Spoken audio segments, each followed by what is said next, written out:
Sudan में जुल्म करने वाला कोई यहूदी नहीं, कोई हिंदू नहीं, बल्कि मुसलमान है। सूडान में रहने वाले अरब मुसलमानों का मानना है कि अफ्रीकी मुसलमानों को वहां से चले जाना चाहिए क्योंकि वो मुसलमान ही नहीं।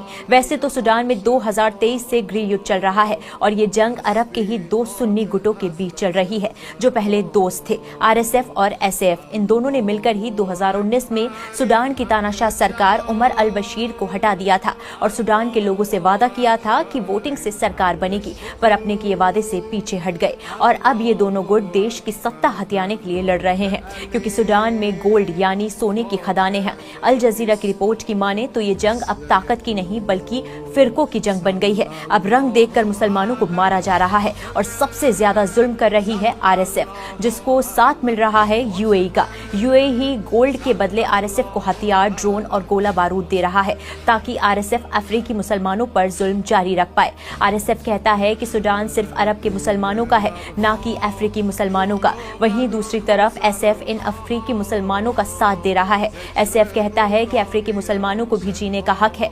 RSF गुंडे हैं और इस्लाम का नाम लेकर लूट रहे हैं। RSF जबरन सूडान के उन गांव में घुसता है जहां अफ्रीकी मुसलमानों का बसेरा है। वहां RSF गांव जलाते हैं, सोना, जमीन और मवेशी लूटते हैं, औरतों का मिलकर रेप करते हैं और फिर वीडियो बनाकर कहते हैं कि रेप करना उनका हक है। 10-12 साल की बच्चियों तक को नहीं छोड़ा जा रहा। उनके भाइयों को उनके सामने जिंदा जला दिया गया, गले काट दिए गए और फिर बच्चियों और औरतों को गुलाम बना लेते हैं। छोटे छोटे मासूम लड़कों को या तो उनकी आंखों के सामने काट देते हैं या लड़ने के लिए भेज देते हैं। उनके बुजुर्गों की दाढ़ी खींचते हैं और कहते हैं कि खुद को जिंदा दफन कर लो। हर रोज जुल्म की इंतहा पार हो रही है। अब तक हजारों लोग मौत के घाट उतारे जा चुके हैं और तकरीबन 1.5 करोड़ लोग बेघर हो गए।